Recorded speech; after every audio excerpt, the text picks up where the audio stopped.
Court is the appointments are unpredictable. This is not a new problem. One of the most famous is Roger Taney, who wrote Dred Scott, dies in 1864 during the war.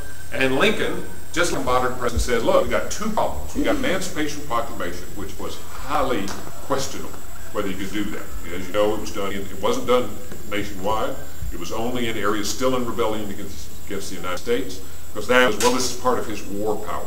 But Lincoln was convinced there was nothing in the Constitution that said you could free slaves. And the other one was the legal tenders, which is, we're used to it now, but it's federal notes that aren't backed up by any money. Highly controversial, and so, you know, we need somebody who's going to say these are constitutional. Well, we can't ask a man that, because then, you know, what a guy would that be? He's promising to do. So they have the same thing that we do now in our confirmations. And he picked Salmon Chase to be the new Chief Justice. That's one of the greenbacks. And you'll notice it has Chase's picture on it. He was the architect, and he was Secretary of Treasury. The greenbacks passed, and when he sat on the court, he held them unconstitutional. The one he did! And he says it's unconstitutional. In fact, the reason we have them today is a few years later, Grant's appointees to the mindset by the government to make legal tender something that's not backed up by federal money. States get around this problem by picking judges a different way. This is the way states pick judges. You can see all 13 colonies, those are the ones that still, they do the same thing the feds do. They appoint judges for life. So if you get appointed to the Supreme Court of Massachusetts, you're there for, you can't be set up for impeachment and felony. So those you're appointed for life, but most states don't do that. Texas is one of 7 states that does, or 8 states, I guess, 1, 2, 3, 4, 5, yeah, 8 states that do partisan elections. So that's why run as Republicans are doing. So that's why I couldn't be beat. All the Republicans will win in November because it's Republicans. So all members of the Texas Supreme Court throughout history have either been all Democrats or all Republicans.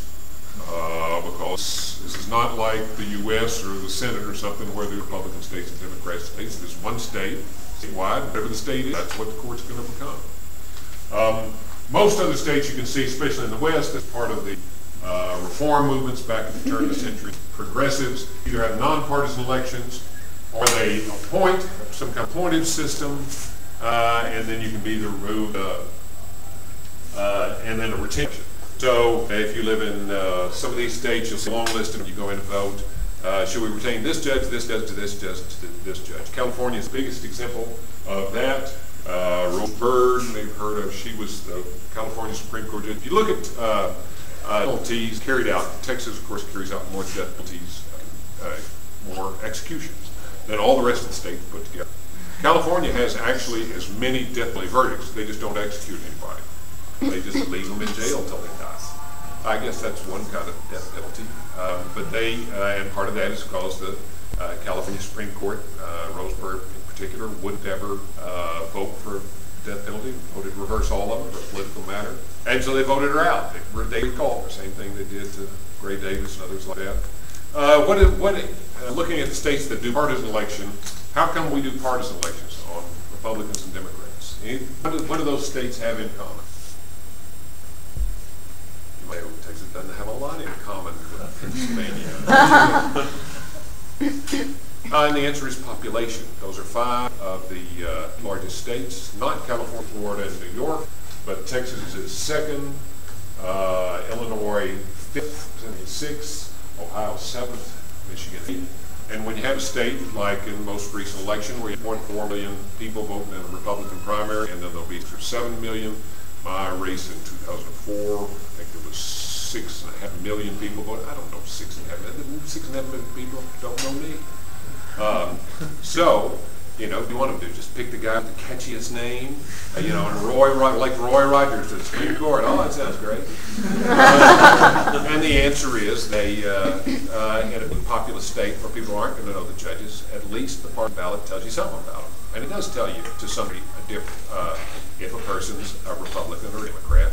It does tell you something about their judicial philosophy. This is looking at the state that declared gay marriage either required, or the dark blue ones are the ones that rejected constitutional challenges to gay marriage. You'll notice in the Northeast, it's easier for a judge not surprisingly, judges' states where they're appointed for life and can't be removed, they intend to do whatever they want.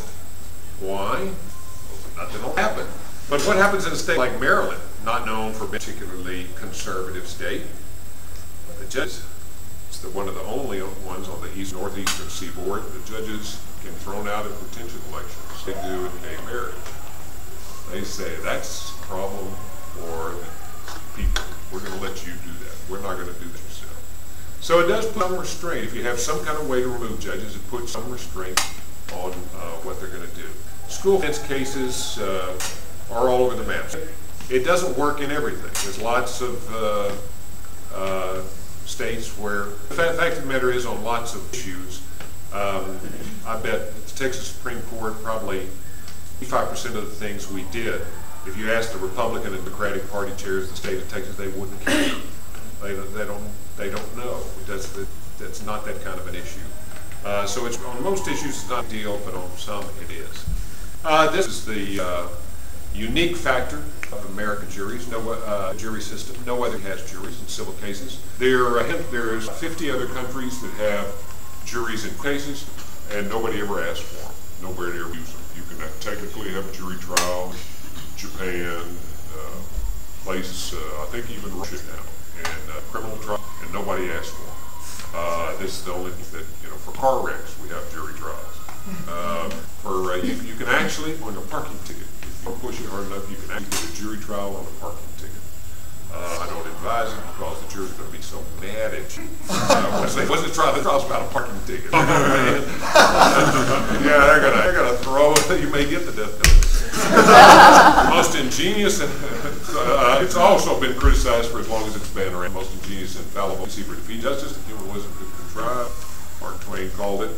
And the thing that's especially unique about the American jury system is jury selection. We invented this. Chief Justice John Marshall actually invented it, and a case against Aaron Burr. If you'll recall, he and Aaron Burr had a long feud because for some when in 1800 for president, and Aaron Burr was running for vice president, and all electors just voted for two people, and one people for the Democratic Republican Party were supposed to not vote for her, therefore he'd get one vote less. Apparently, for whatever, that person didn't do it, and so Aaron Burr and Thomas Jefferson tied for president. After 38 votes in the House, the Federalists, who hated both of them, asked Hamilton through the Federal support to Jefferson, which then he ended up getting shot. Burr, but long story, but Aaron Burr.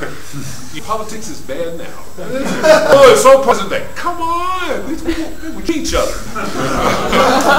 In New Jersey, no less. I guess you get by with it. The funny thing is, after Burr shot and killed Hamilton, he was indicted for murder in New York and New Jersey both. He was leaving both places.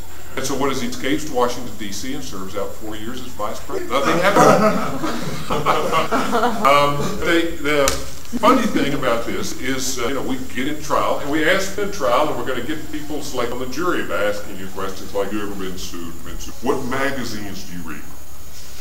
I cannot ask you what magazines you read. It is illegal to ask you how you voted. That's what law of every state, it's supposed to be secret ballot. But lawyers like to ask this stuff all the time, and British barristers are just appalled. You can ask the jury questions and then throw them off because you don't get their answers. And the problem that leads to is we spend a lot on it, and here's but it can't change because all lawyers think, I try to cut down on trial judges. Houston lawyers just think you're not. If you don't let them ask people what magazines they've read, what bookstores they have car.